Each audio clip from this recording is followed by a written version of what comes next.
Hello dear students, आप सभी का स्वागत है। मैं हूं आरपी यादव और आज के इस सेशन में अपन बात करने वाले हैं एग्रीकल्चर इंजीनियरिंग के जो ऑब्जेक्टिव क्वेश्चन हैं, एमसीक्यू जो क्वेश्चन हैं उनकी सीरीज सेकंड की। तो सबसे पहले अपन बात करेंगे क्वेश्चन नंबर फर्स्ट की।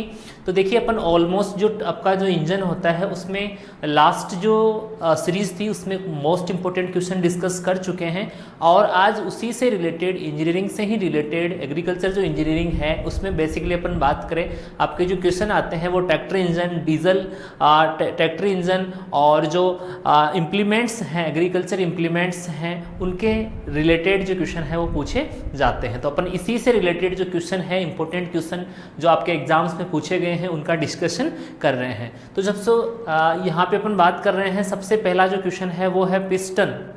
देखिए अपन बात कर रहे हैं कि जो आपका इंजन होता है, चाहे वो ट्रैक्टर इंजन हो चाहे वो किसी और मशीनरी का इंजन हो, तो उसमें जो मेन पार्ट होता है वो होता है उसका पिस्टन, जिससे अपन ने बात की थी कि जो एनर्जी है उसको कन्वर्ट किया जाता है और कौन सी एनर्जी है, किस प्रकार उसको कन्वर्ट कर रहे हैं, तो ये सारी अपन चीज़ें पढ़ चुके हैं। तो यहाँ पे अपन बात कर रहे हैं कि जो इसमें पिस्टन जो होता है जिससे पावर स्ट्रोक जो है वो जनरेट होता है, तो जो पावर स्ट्रोक जनरेट करने के लिए मेन पार्ट हो गया, हार्ट भी बोलते हैं डीजल इंजन का पिस्टन को।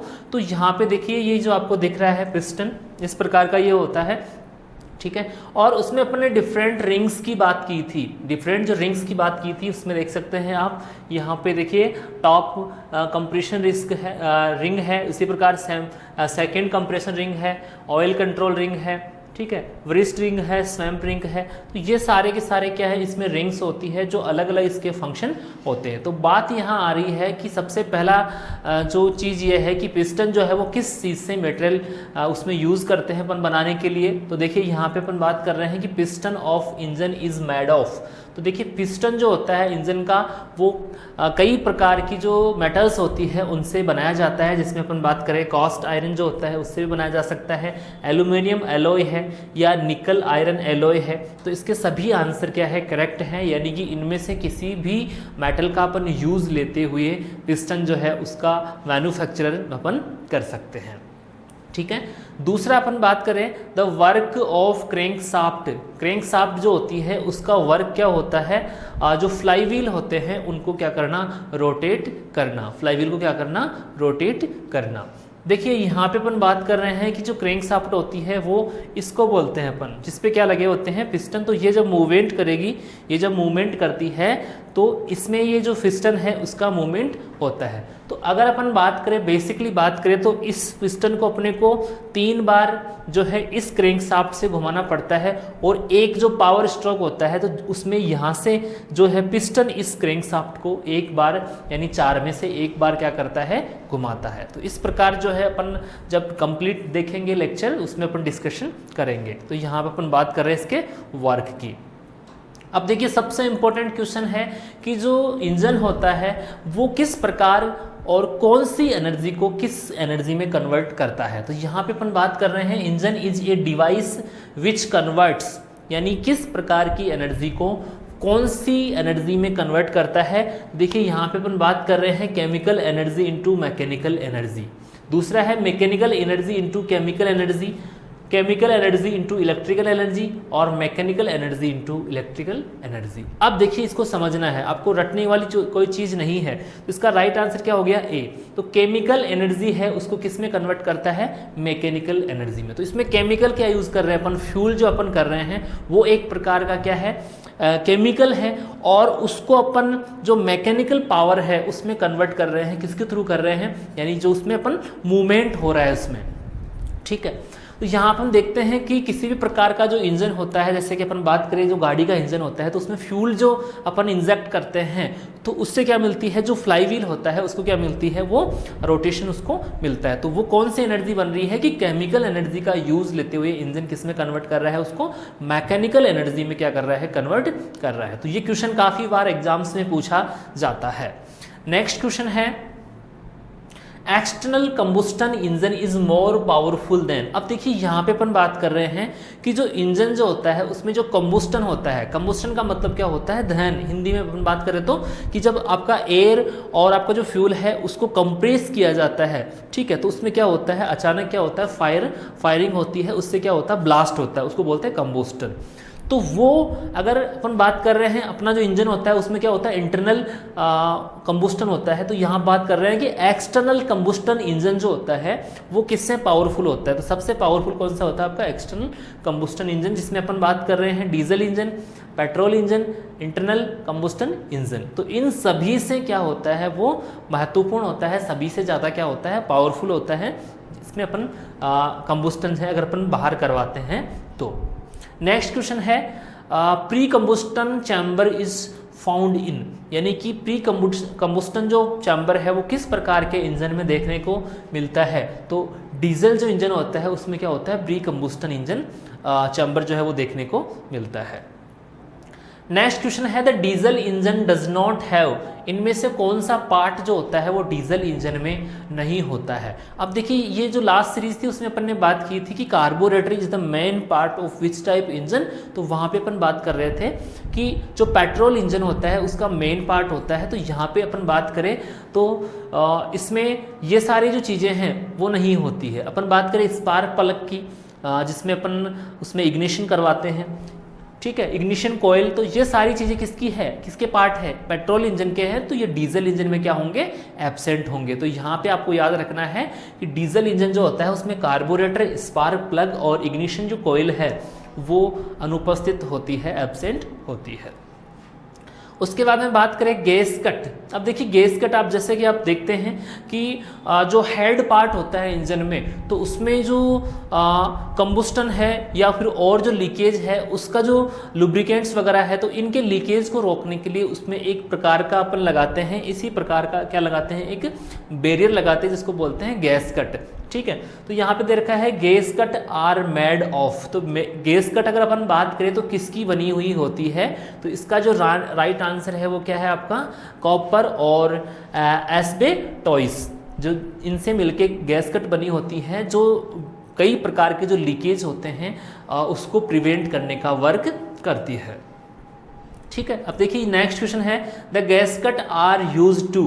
तो गैस कट किस लिए यूज होती है, प्रिवेंट लीकेज, यानी किसी प्रकार का उसमें फ्यूल और जो लुब्रिकेंट्स और जो अंदर जो गैसेज हैं, कंबस्टन से जो गैसेज बन रही है उनका लीकेज रोकती है आपकी गैस कट। और बार बार गैस कट जो है खराब हो जाना या लीकेज हो जाना किसकी प्रॉब्लम है, इंजन का जो हेड पार्ट होता है उसकी प्रॉब्लम है। नेक्स्ट क्वेश्चन है the useful life of stationary engine. अब देखिए ये क्वेश्चन जो है हमेशा इस चैप्टर से या इस अपन टॉपिक से बात करें तो आपके IBPS SO में क्वेश्चन पूछा जाता है कि ये इम्प्लीमेंट है या ये मशीनरी है, इसकी यूजफुल लाइफ कितनी है।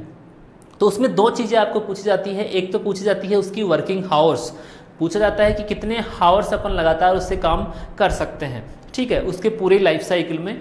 दूसरी चीज़ अपन बात करेंगे कि कितने दिनों की उसकी जो है जीवन अवधि होती है, लाइफ साइकिल होती है, उसके बाद में उसका जो एफिशिएंसी है वर्क करने की वो क्या हो जाती है, कम हो जाती है। तो ये आपको यहाँ से ये आपको ये याद रखना है कि इसमें यहाँ पूछ रहा है स्टेशनरी इंजन का, तो यहाँ पे कितना होता है 10 ईयर। इसी प्रकार अपन बात करें जो ट्रैक्टर होता है उसका भी कितना होता है, 10 साल ही होता है।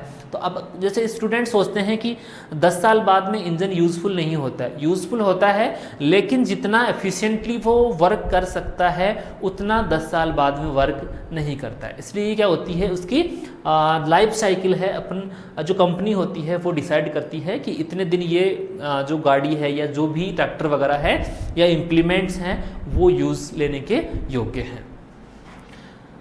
आगे है the expected life stationary engine, यानी यहाँ पर बात कर रहे हैं अपन हावर्स में, तो कितने हो गए, लगभग 10,000 घंटे जो होते हैं वो क्या होते हैं, उसकी एक्सपेक्टेड लाइफ साइकिल होती है, उसके बाद में है constant speed engine is used, यानी कि कांस्टेंट का मतलब होता है कि लगातार जो सेम स्पीड से चले। जैसे कि अपन बात करते हैं आपका ट्रैक्टर वगैरह या अपन नैपसेक वगैरह या और जो इंप्लीमेंट्स यूज करते हैं तो उसमें अपन स्पीड को मेंटेन कर सकते हैं। तो यहाँ पे पूछ रहा है कि कांस्टेंट इंजन जिसमें जिसकी इंजन की जो स्पीड होगी वो क्या होगी, सेम रहेगी, तो किसमें यूज करते हैं, तो यहाँ पे इसका आंसर है इलेक्ट्रिकल जनरेटर। उसमें क्या होती है, स्पीड को क्या रखते हैं अपन, मेंटेन रखते हैं। इसी प्रकार बात करें variable speed engine are used in, तो ये सभी जो ट्रैक्टर होते हैं फ्यूल फोर व्हीलर जो इंजन होते हैं, इसी प्रकार टू व्हीलर जो व्हीकल्स होते हैं तो उसमें क्या होते हैं, वेरिएबल इंजन अपन यूज करते हैं जिनकी स्पीड को अपन अपने अकॉर्डिंग क्या कर सकते हैं, मेंटेन कर सकते हैं, कंट्रोल कर सकते हैं। उसके बाद में बात करें यहाँ पे ब्लैक स्मोक इंडिकेट्स। अब देखिए अपन दो प्रकार की जो स्मोक थी उसमें पहला जो था वाइट स्मोक था। वाइट स्मोक किसको इंडिकेट करता है कि आपको जो फ्यूल है उसमें क्या है, पानी है। दूसरा अपन बात करें ब्लू कलर की अगर स्मोक है तो वो इंडिकेट करता है कि जो लुब्रिकेंट अपन यूज कर रहे हैं उसकी क्या हो रही है, बर्निंग हो रही है। उसी प्रकार यहाँ पे बात कर रहे हैं अपन ब्लैक स्मोक की, तो ब्लैक स्मोक जो होता है वो इंजन जो है ओवरलोड, यानी कि अपन देखते हैं कभी कभी अपन ज़्यादा लोड डाल देते हैं उस चीज़ को ऑपरेट करने के लिए, जितना उसका जो कैपेसिटी होता है उससे अगर एक्स्ट्रा उस पर भार होता है उस वो ओवरलोड में चला जाता है और उस टाइम जो स्मोक का कलर होगा वो कैसा मिलेगा, ब्लैक। तो ये आपको याद रखना है। नेक्स्ट क्वेश्चन है the indicated horse power of the engine was measured by, यानी कि जो हॉर्स पावर होते हैं उनको अपन किस प्रकार जो है मेजरमेंट करते हैं, तो इसका जो है उसके लिए अपन क्या यूज करते हैं, इंडिकेटर अपन यूज करते हैं। नेक्स्ट क्वेश्चन है the best hydrocarbon from denotation point of view. Denotation का मतलब होता है कि उसमें विस्फोट करने के लिए सबसे बेस्ट जो है कौन सा हाइड्रोकार्बन अपन यूज करते हैं। ठीक है, जितने भी प्रकार के जो फ्यूल वगैरह है वो सारे के सारे क्या होते हैं, हाइड्रोकार्बन्स होते हैं। तो किस प्रकार का जो हाइड्रोकार्बन है वो बेस्ट होता है डिनोटेशन के लिए, तो यहाँ पे अपन बात कर रहे हैं जो एरोमेटिक्स हैं उनको अपन प्रिफर करते हैं। नेक्स्ट क्वेश्चन है the temperature at which fuel catch fire, यानी कि ऐसा टेम्परेचर जब फ्यूल है वो जो फायर है उसको कैच करता है, एक्सेप्ट करता है, उस टेम्परेचर को अपन क्या बोलते हैं, तो उसको क्या बोलते हैं, फ्लैश पॉइंट। उसको क्या बोलते हैं, फ्लैश पॉइंट। यानी कि जब टेम्परेचर इतना हो जाए कि जो आपका फ्यूल है वो क्या पकड़ ले, आग पकड़ने लग जाए, तो उसको क्या बोलते हैं अपन, फ्लैश पॉइंट। ठीक है, अपन बोलते हैं ना फुल फ्लैश में, तो वही चीज़ यहाँ पे ली गई है। नेक्स्ट है bomb calorimeter is used for determining. जो बॉम्ब क्लोरीमीटर होता है उसका यूज किसके लिए यूज लिया जाता है, तो जो क्लोरोफिक वैल्यू होती है फ्यूल की, उसका डिटर्मिनेशन करने के लिए यूज लिया जाता है। ये आपके एग्जाम में पूछा गया क्वेश्चन है। नेक्स्ट क्वेश्चन है molecular formula of diesel. Diesel क्या है, हाइड्रोकार्बन है, जिसमें अपन बात कर रहे हैं कि डीजल जो होते हैं उसका क्या होता है, C11 और H कितने होते हैं, 16। तो ये वाला क्या है इसका राइट आंसर। ठीक है, हाइड्रोकार्बन्स इनको अपन बोलते हैं। नेक्स्ट क्वेश्चन है the specific gravity of fuel is measured by. तो स्पेसिफिक ग्रेविटी जो होती है फ्यूल की वो क्या करते हैं अपन, हाइड्रोमीटर से क्या करते हैं, मेजर्ड करते हैं। हाइड्रोमीटर जो होता है उसी का अपन यूज लेते हैं जनरली किसी भी चीज़ की स्पेसिफिक ग्रेविटी जो है वो मेजरमेंट करने के लिए। आगे है a device of regulating the fuel supply in main jet of carburettor is. तो यहाँ पे जो है जो ऐसा एक डिवाइस, जनरली अपन बात करें पेट्रोल इंजन में जो फ्यूल को क्या करती है, कंट्रोल करती है कितनी मात्रा में इसको अंदर भेजना है, तो उसको क्या बोलते हैं अपन, इकोमनाइजर। ठीक है, जिसको इक्वल मात्रा में या जो भी कम ज़्यादा मात्रा होती है उसमें सेंड करता है। नेक्स्ट है, अब देखिए थोड़ा सा आपको समझना है, जो इंजन जो होते हैं उसमें जो फ्यूल वगैरह या जो भी अपन ऑयल वगैरह डालते हैं तो उसको पहले क्या करना पड़ता है, उसको क्लियर करना पड़ता है। उसमें किसी प्रकार का कोई अदर पार्टिकल्स, स्टोन पार्टिकल्स हो सकता है या सैंड पार्टिकल्स जो है हो सकता है, या किसी प्रकार की इम्प्योरिटी हो सकती है। तो फ्यूल को क्लीन करने के लिए या फ्यूल जो है इंजन में इंजेक्ट करने से पहले उसको क्लीन करना जरूरी होता है। तो इसके लिए अपन क्या करते हैं, इंजन जो होते हैं उनसे पहले इंजेक्टर जो होता है उससे पहले क्या लगाते हैं, फिल्टर लगाते हैं। तो अपन बात करते हैं दो प्रकार के फिल्टर होते हैं ट्रैक्टर इंजन में, प्राइमरी फिल्टर और सेकेंडरी फिल्टर। तो अब आपको याद रखना है यहाँ पे कि जो प्राइमरी फिल्टर है या सेकेंडरी फिल्टर है वो कितनी साइज के डस्ट पार्टिकल को रोकते हैं, साथ ही उनके जो फिल्टर्स होते हैं वो किसके बने होते हैं। तो यहाँ पे अपन बात कर रहे हैं a primary fuel filter is made of, तो यहाँ पे बात कर रहे हैं तो इसका जो आंसर है वो क्या है, क्लॉथ यानी कपड़े का बना होता है प्राइमरी फिल्टर। दूसरा अपन बात करें the secondary fuel filter is made of, तो वो भी किसका बना होता है, आपके पेपर का। ठीक है, तो जनरली जो फिल्टर अपन यूज करते हैं वो या तो पेपर का होगा या फिर किसका होगा, आपके क्लॉथ का। उसके बाद में है यहाँ पे अपन बात कर रहे हैं उनकी साइज का, यानी कितनी जो डस्ट साइज है, डस्ट पार्टिकल्स हैं उनको रोकने का काम करते हैं, मेन जो आपका इंजन है उसमें जाने से रोकते हैं। तो देखिए क्वेश्चन है a primary fuel filter is used to remove particles of size, तो जिसमें 5 माइक्रोन जो के पार्टिकल्स होते हैं उनको रोकने का काम करता है। अब देखो थोड़ा सा आपको दिमाग लगाना है कि प्राइमरी जो फिल्टर होंगे वो बड़े पार्टिकल्स को रोकने का काम करते हैं और सेकेंडरी जो फिल्टर्स होते हैं वो इससे छोटे जो पार्टिकल्स होते हैं उनको रोकने का काम करते हैं। नेक्स्ट क्वेश्चन है secondary fuel filter is used to remove the particles of size, तो यहाँ पे इसका आंसर है 2 माइक्रोन। ऐसा आपको अपोजिट याद नहीं करना है कि प्राइमरी जो है वो छोटे को रोकेगा और सेकेंडरी बड़े को रोकेगा। पहले जो प्राइमरी फिल्टर होता है वो बड़े पार्टिकल्स होते हैं उनको रोकने का काम करता है। सेकेंडरी फिल्टर की अपन बात करें तो जो उससे स्मॉल जो साइज में होते हैं या छोटी साइज में होते हैं उनको अपन रोकने का काम करते हैं इन फिल्टर्स के माध्यम से। नेक्स्ट है अपन जनरली जो आपका इंजन होता है उसमें जो कई प्रकार की जो मशीनरी होती है अंदर की, कई प्रकार की उसमें सिस्टम्स होते हैं, तो उनको क्या करते हैं अपन फ्रिक्शन को रोकने के लिए अपन उसमें लुब्रिकेंट जनरली यूज़ करते हैं। तो लुब्रिकेंट जो है उनका जो एब्रेशन होता है, उनकी जो रगड़ होती है उसको कम करने का वर्क करता है। साथ ही अपन बात करें जो लुब्रिकेंट्स होते हैं जनरली उसमें अपन लेते हैं यूज़ जो लेते हैं उसमें जो वेजिटेबल्स से बने हुए हैं या एनिमल से बने हुए जो लुब्रिकेंट्स हैं वो जनरली अपन यूज़ करते हैं। तो यहाँ पर अपन बात कर रहे हैं पर्पज ऑफ लुब्रिकेंट्स, तो यहाँ पे देखिए क्या क्या करता है आपका reduction of friction effect, friction जो इफेक्ट होता है उसको रोकता है। कूलिंग इफेक्ट यानी कुछ मात्रा में कूलिंग भी करता है। साथ ही बात करें अपन सीलिंग इफेक्ट, ठीक है, तो ये सारी चीज़ें क्या होता है लुब्रिकेंट्स के माध्यम से ही पॉसिबल हो पाती है। आगे क्वेश्चन है a type of oil filter is use in tractor engine. अब देखिए जो ट्रैक्टर में फिल्टर अपन यूज करते हैं उनके कई प्रकार के टाइप होते हैं, तो ये क्वेश्चन आपके एग्जाम में पूछा गया है इसलिए मैंने यहाँ पे आपको बताया है। तो इसमें 2 प्रकार के फिल्टर अपन यूज करते हैं, फुल फ्लो टाइप और बाईपास टाइप। ठीक है, 2 याद रखने हैं आपको नाम कि ट्रैक्टर जो इंजन होता है उसमें एक तो फुल फ्लो टाइप अपन फिल्टर यूज करते हैं, दूसरा है बाईपास टाइप फिल्टर है उसमें अपन जनरली यूज करते हैं।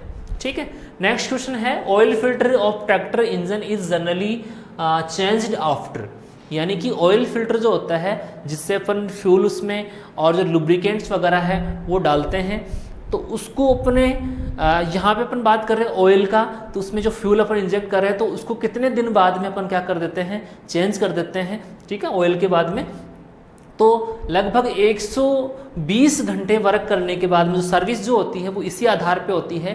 अपन जैसे अपन करते हैं ना कि सर्विस जो है उसकी आपका जो भी गाड़ी वगैरह या ट्रैक्टर वगैरह जो होता है उसकी सर्विस, तो सर्विस क्या होती है कि उसमें फिल्टर वगैरह होते हैं, ऑयल फिल्टर होते हैं या अदर जो पार्ट्स जो होते हैं उनकी क्या होती है रिपेयर उनको किया जाता है। तो यहाँ पे अपन बात कर रहे हैं कि 120 घंटे बाद में जो ट्रैक्टर होता है उसका ऑयल फिल्टर है वो बदल देना चाहिए, तो ये आपको याद रखना है।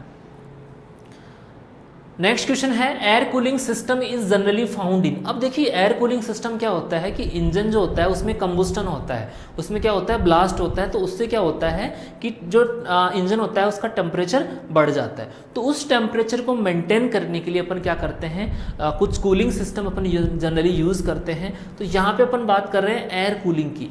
जो आपका मोटरसाइकिल का जो इंजन होता है उसमें जो कूलिंग का टाइप होता है वो क्या होता है आपका एयर कूलिंग। उसी प्रकार अपन बात करें आपका जो ट्रैक्टर इंजन होता है तो उसमें अपन जो है हाइड्रो कूलिंग अपन जनरली यूज़ कर सकते हैं। ठीक है, करते हैं जनरली जो रिएक्टर होता है जिनको अपन उसमें पंखा लगा होता है तो वो वाटर के थ्रू जो इंजन होता है उसका टेम्परेचर क्या करता है कम करता है। तो यहाँ अपन बात कर रहे हैं air cooling system is generally found in, तो जो सिंगल सिलेंडर इंजन होते हैं सिंगल सिलेंडर जो इंजन होता है उसमें जनरली अपन क्या करते हैं, एयर कूलिंग काम में लेते हैं। अपन बात करें जो फर्स्ट जो एयर कूलिंग जो ट्रैक्टर जो है सबसे पहले आइसर कंपनी ने बनाया जिसमें एयर कूलिंग सिस्टम है वो होता है। इसके अलावा जितने भी जो ट्रैक्टर होते हैं उसमें जो आपका वाटर कूलिंग है वो यूज़ लिया जाता है।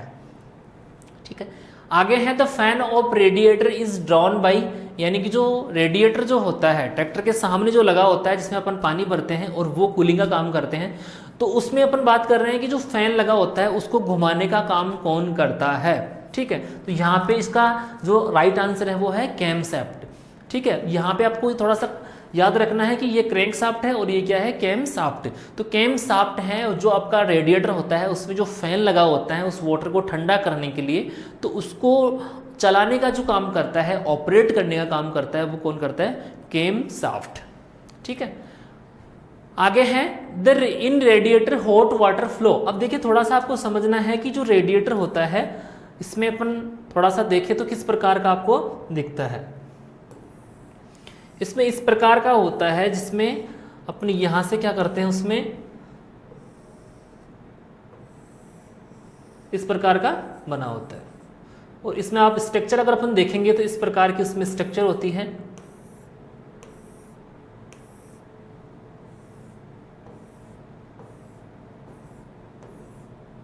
ठीक है, देखा होगा ये तो आपने, ये थोड़ा सा समझा देते हैं आपको थोड़ा सा।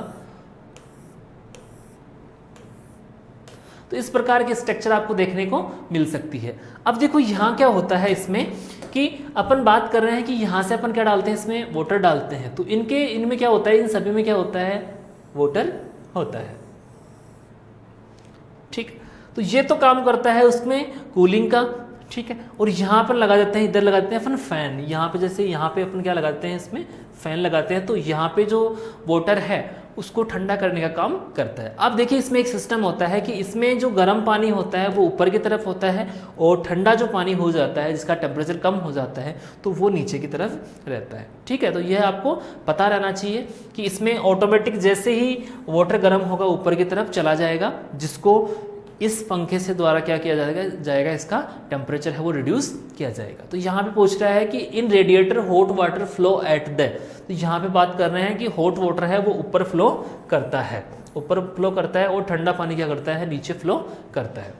आगे हैं इसमें कुछ प्रकार के वाल्व लगे होते हैं, उनको बोलते हैं थर्मोस्टेट वॉल्व। तो यहाँ क्वेश्चन है आपका थर्मोस्टेट वॉल्व और यूज्ड इन, तो वाटर कूल्ड जो इंजन होते हैं उसमें कौन से वॉल्व अपन यूज करते हैं, थर्मोस्टेट। मोस्ट इंपोर्टेंट क्वेश्चन है thermostat valve in used in generally water cooling engine. तो वाटर से जिनका कूलिंग करते हैं उन इंजन में अपन क्या करते हैं, थर्मोस्टेट जो वॉल्व है वो जनरली यूज करते हैं। नेक्स्ट क्वेश्चन है in most tractor engine A cooling system used. तो यहाँ पे अपन बात कर रहे हैं प्रेशर कूलिंग जो है वो जनरली यूज करते हैं। ठीक है, ज़्यादातर जो ट्रैक्टर होते हैं उसमें प्रेशर कूलिंग जो है वो यूज़ करते हैं और जनरली जो अपन यूज़ कर रहे हैं वो कौन सा कर रहे हैं, वाटर कूलिंग। नेक्स्ट क्वेश्चन है evaporation cooling system. Evaporation cooling system is used of cooling. तो जो इंडस्ट्रियल इंजन होते हैं जिनको ज़्यादा देर तक अपन क्या करते हैं, बंद नहीं रखते हैं, लगातार उनका यूज़ होता रहता है, तो उन इंजन में यहाँ पे बात कर रहे हैं अपन जो इवेपोरेशन जो कूलिंग है वो जनरली फंक्शन अपन उसमें यूज़ करते हैं। इवेपोरेशन कूलिंग का मतलब होता है कि जो इवेपोरेशन होता है उससे क्या होता है कि आसपास का जो एरिया होता है वो क्या हो जाता है, कूल हो जाता है। ठीक है, नेक्स्ट क्वेश्चन है a metal having highest melting point. Melting का मतलब होता है पिघलना।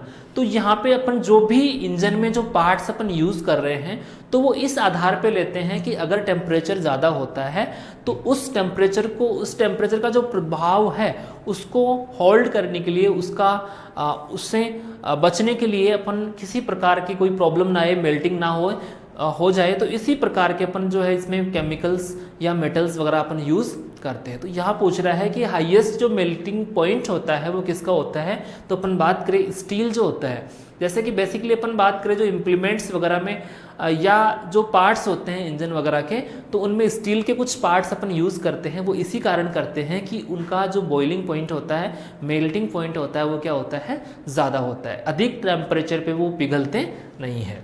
तो इसमें स्टील। और सबसे कम की अगर अपन बात करें, सबसे कम मेल्टिंग पॉइंट होता है एल्यूमिनियम का। एल्यूमिनियम की अगर अपन बात करें, जो जनरली जो बिजली के तार होते हैं, अगर उनको आप थोड़े से टेम्परेचर पे भी रखेंगे तो वो क्या हो जाएंगे, पिघल जाएंगे। तो ठीक है, तो याद रखना है कि हाईएस्ट किसका होता है, स्टील का होता है, और लोवेस्ट किसका होता है, आपके एल्यूमिनियम का। अब देखिए नेक्स्ट क्वेश्चन है, amount of the heat required to raise a temperature of unit mass 1 degree. यानी कि इस कहने का मतलब कि किसी भी सबस्टेंस का 1 डिग्री टेम्परेचर बढ़ाने पर, ठीक है, उसको कितनी हीट की आवश्यकता होती है। कोई भी एक यूनिट हो सकता है, कोई सबस्टेंस, उसका 1 डिग्री टेम्परेचर अपने को इंक्रीज करना है, तो कितनी हीट रिक्वायर हो रही है उसको बोलते हैं अपन, इनमें से कौन सी हीट बोलते हैं, स्पेसिफिक हीट। तो आंसर क्या हो जाएगा इसका, स्पेसिफिक हीट। कहने का मतलब कि किसी भी सबस्टेंस का जो टेम्परेचर है उसमें 1 डिग्री आपको क्या करना है, इंक्रीजमेंट करना है, तो उसके लिए कितनी हीट आपको देनी पड़ रही है, वो क्या होगी, उस सबस्टेंस की स्पेसिफिक हीट। नेक्स्ट है यूनिट ऑफ नॉइस। जो नॉइस होती है, शोर शराबा जो होता है, उसकी यूनिट जो है, उसको मेजरमेंट की जो यूनिट है वो क्या होती है, डेसिबल। ठीक है, तो इसका राइट आंसर क्या हो जाएगा, डेसिबल। और वहाँ पे अपन बात करें जो 80 से अबाउ की जो नॉइस होती है वो क्या होती है, हार्मफुल होती है, वो किस में आ जाती है, नॉइस पोल्यूशन का भाग बनती है। नेक्स्ट क्वेश्चन है, वाइब्रेशन इज मेजर्ड बाय। जो वाइब्रेशन होता है इंजन वगैरह में या मशीनरी में, जो वाइब्रेशन होता है वो किस इम्प्लीमेंट से, किस इंस्ट्रूमेंट से मापा जाता है। तो इसका आंसर क्या हो गया आपका, एसिलरोमीटर। तो एसिलरोमीटर जो होता है उसके माध्यम से अपन वाइब्रेशन माप सकते हैं, और वाइब्रेशन अगर कम ज़्यादा होता है तो उसको बैलेंस करने के लिए ही अपन ये वाइब्रेशन इसमें मेजरमेंट करते हैं। नेक्स्ट क्वेश्चन है, ए connecting rod of tractor is made of. जो कनेक्टिंग रॉड होती है ट्रैक्टर में, कनेक्टिंग जो रोड अपन यूज करते हैं वो किसकी बनी होती है। तो यहाँ पे अपन बात कर रहे हैं जो फॉरगेड स्टील होती है उसकी बनी होती है। तो आपको याद रखना है। साथ ही अपन बात करें जो अपन इम्प्लीमेंट्स यूज करते हैं, तो जो डीप प्लोइंग के लिए अपन यूज करते हैं तो उनके भी पार्ट्स किसके बने होते हैं, आपके हाई कार्बोनेटेड जो स्टील होती है उसकी बनी होती है, जिनको अधिक जो फोर्स है उसको सहन कर सकती है, वो मुड़ती नहीं है। नेक्स्ट क्वेश्चन है, a power tiller operate most satisfactory with. जो पावर टिलर जो होता है वो किस प्रकार का जो है इम्प्लीमेंट है, किस प्रकार का सेटिस्फैक्टरी इम्प्लीमेंट है। तो यहाँ पे अपन बात कर रहे हैं rotary tillage tool. Rotary tillage यानी कि उसका मतलब कि इस प्रकार रोटेशन में वो चलता है, और उसको ऑपरेट करने के लिए ट्रैक्टर में जो पीटीओ होता है, पीटीओ अगर अपन बात करें तो ट्रैक्टर के पीछे अपन देखेंगे इस प्रकार का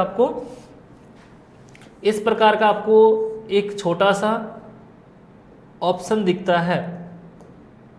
ठीक है, इस प्रकार इसमें क्या होते हैं, अलग अलग साइज हो सकती है। तो ये ट्रैक्टर में जो थ्रेसर वगैरह होती है, थ्रेसिंग वगैरह होती है, यहाँ पे बात कर रहे हैं अपन पावर टिलर, तो उसको ऑपरेट करने में वर्क करता है। तो यहाँ पे पूछ रहा है कि a power tiller operate most satisfactory rotary tillage tools. तो यह आपको याद रखना है। उसके बाद में अपन ने बात की अभी रेडिएटर की। तो रेडिएटर में अपन बात कर रहे थे इस प्रकार की जो स्ट्रक्चर बन रही थी, तो इसको बोलते हैं अपन कोर। तो रेडिएटर की कोर जो है वो किसकी बनी होती है, मोस्ट इंपोर्टेंट क्वेश्चन है। देखिए इनमें क्या होता है, वो छोटी छोटी क्या होती है, ये नलियां होती है, जिनमें क्या होता है, पानी भरा होता है, और इसको कूलिंग के लिए अपन क्या लगाते हैं, फैन लगाते हैं, जैसा कि मैंने आपको अभी बताया। तो यहाँ पे बात कर रहे हैं अपन जो रेडिएटर जो होता है, जो वाटर कूलिंग के लिए अपन यूज कर रहे हैं, ठीक है, तो वो जो कोर होती है वो किस मेटल की बनी होती है। तो इनमें से ऑप्शन की अगर अपन बात करें, कास्ट आयरन, स्टील, प्लास्टिक और ब्रेश। ठीक है, ब्रास जिसको बोलते हैं, ब्रास का मतलब होता है पीतल। तो ये सारी जो चीज़ें होती है, ये पत्तियां किसकी बनी होती है, ये ट्यूब्स जो होती है वो किसकी बनी होती है, पीतल की बनी होती है। सबसे इंपॉर्टेंट क्वेश्चन आपको यही है। आगे अगर अपन बात करें, नेक्स्ट क्वेश्चन जो है आपका, देखिए आज मैंने आपके लिए 50 क्वेश्चन रखे हैं। The share of MV plough is made of. जो शेयर होती है एमवी प्लो की, जो सॉइल में पेनिट्रेट होके उसको पलटने का काम करती है, काटने का काम करती है, उसको बोलते हैं अपन शेयर। तो share of MV plough is made of chilled cast iron. ठीक है, तो ये आपको याद रखना है कि जो इम्प्लीमेंट्स होते हैं उनका कौन सा पार्ट किसका बना होता है। ठीक है, तो ये सारी चीज़ें आपको याद रखनी है कि कौन सा पार्ट किसका बना होता है। आगे अपन बात करें the part of MB plough, the part of MB plough which all other parts plough bottom is attach. कहने का मतलब कि एम्बी प्लो जो होता है उसका जो कह सकते हैं अपन स्केलेटन जिसपे सारे पार्ट्स हैं वो जुड़े होते हैं, उस पार्ट को क्या कहा जाता है। तो यहाँ पे अपन बात कर रहे हैं ऑप्शन की, तो ऑप्शन देखिए यहाँ पे कौन कौन से ऑप्शन आपके सामने हैं। तो यहाँ पे अपन बात कर रहे हैं कि एम्बी प्लो जो होता है, देखिए अपन बात करें जितने भी टिलेज इंप्लीमेंट्स हैं उसमें सबसे इंपॉर्टेंट आपका एम्बी प्लो होता है। और अपन बात करेंगे टिलेज ऑपरेशन में तो यहाँ आपको प्रॉब्लम नहीं आने वाली है, क्योंकि आपको यहाँ मोस्ट ऑफ द चीज़ें हैं वो यहाँ पे क्लियर हो रही है कि कौन सा पार्ट किसका बना होता है। तो यहाँ अपन बात कर रहे हैं कि ऐसा पार्ट जिसमें एम्बी प्लो की जो सभी पार्ट्स हैं वो क्या होते हैं, जुड़े हुए होते हैं, उसको क्या बोलते हैं, जिसमें मोड बोर्ड आ गई, लैंडस्लाइड आ गई। ठीक है, तो इसमें जो मेन पार्ट होता है वो कौन कौन सा होता है, फ्रॉग, उसको क्या बोलते हैं अपन, फ्रॉग। तो फ्रॉग ऐसा पार्ट हो गया जिसमें ये सारा चीजें हैं वो जुड़ी होती है।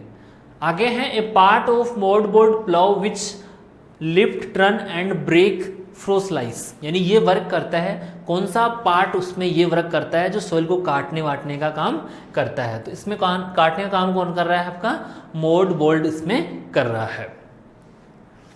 आगे है in disc plough the angle of which the plane of cutting edge of disc is inclined to the vertical line, तो उसको क्या बोलते हैं अपन, टिल्ट एंगल बोलते हैं। कहने का मतलब कि जो डिस्क प्लो अपन जनरली यूज लेते हैं, तो डिस्क प्लो में जो सोइल को काटने का काम करती है, तो सोइल के बीच में और आपके डिस्क के बीच में जो एंगल बनता है उसको क्या बोलते हैं अपन, टिल्ट एंगल बोलते हैं। कहने का मतलब दो चीजें आपको समझनी है यहाँ पे।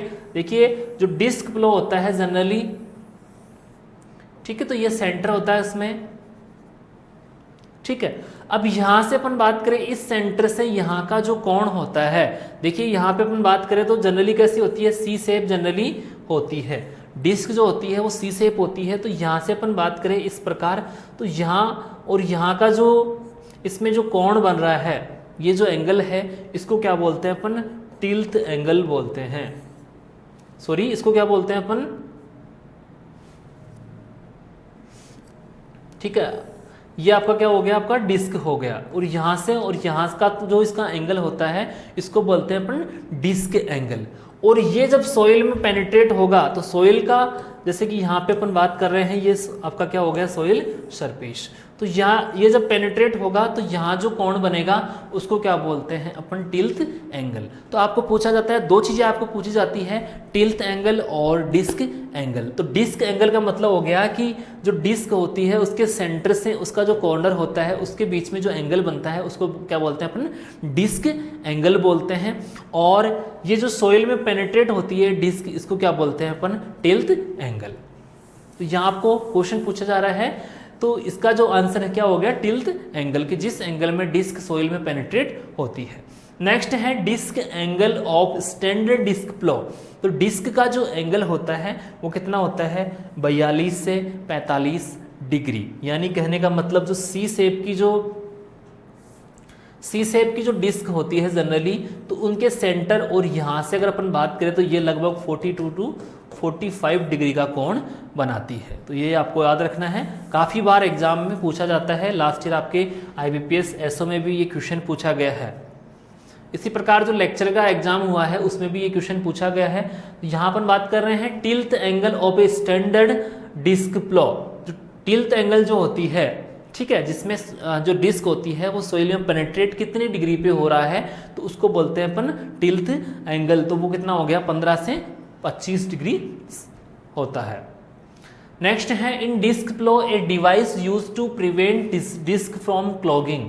ये देखिए अपन बात करें, जो आपकी ब्लैक कॉटन सॉइल होती है तो डिस्क जब उसमें पेनिट्रेट होती है, उसको काटने का काम करती है, तो कुछ मात्रा में क्या होता है कि वो डिस्क से क्या हो जाएगी, मिट्टी चिपक जाएगी। तो उसको जो क्लॉगिंग है, जो रुकाव है, उसको दूर करने के लिए एक स्पेशल उसमें एक स्ट्रक्चर की कुछ लगाई जाती है जिससे क्या हो, उसमें जो क्लॉगिंग है वो प्रॉब्लम ना आए। तो वो पूछ रहा है कि क्लॉगिंग को रोकने के लिए अपन उसमें क्या चीज़ें लगाते हैं। तो ऑप्शन है आपके स्प्रेशर, स्क्रेपर, स्टैंडर्ड और स्पूल। तो इसका राइट आंसर क्या है आपका scraper.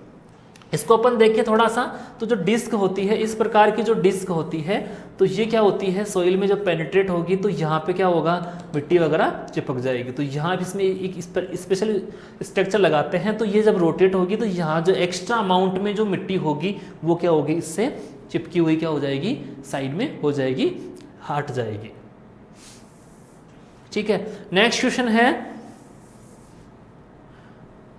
The condition of soil that determine the optimum condition for tillage. ठीक है, ऐसी कंडीशन सोइल की जो टिलेज ऑपरेशन होता है उसके लिए ऑप्टिमम होती है, उस कंडीशन को अपन क्या बोलते हैं, क्रुम्बी। तो क्रुम्बी अपन बात करें कैसी स्ट्रक्चर होती है जिसमें सैंड, सिल्ट और जो आपका क्ले है वो इक्वल प्रोपोर्शन में होता है और उसमें पर्याप्त क्या होती है, मॉइस्चर कंडीशन। उस टाइम में अगर अपन टिलेज ऑपरेशन करेंगे तो कम से कम मैकेनिकल रेसिस्टेंस जो है वो इम्प्लीमेंट्स पे पड़ेगा। नेक्स्ट क्वेश्चन है the shape of furrow cut by the indigenous plough. कहने का मतलब जो इंडिजीनियस जो आपके भारतीय इम्प्लीमेंट्स हैं जिनकी अपन बात कर रहे हैं, तो उनमें जो प्लॉ अपन यूज कर रहे हैं, देसी हल जिसको बोलते हैं, तो फ्रो स्लाइस जो होगी उसमें किस प्रकार की कट बनेगा, तो यहाँ पे अपन बात कर रहे हैं, तो उसकी स्ट्रक्चर किस प्रकार की होती है, इस प्रकार की अपन देखें। ठीक है, तो ये जब पेनिट्रेट होगा तो जो फ्रो स्लाइस होगी उसमें किस प्रकार का वी शेप का जो है कटान बनेगा। तो इसका राइट आंसर क्या हो जाएगा, वी शेप का कटान है जनरली बनता है। नेक्स्ट क्वेश्चन है इन डीजल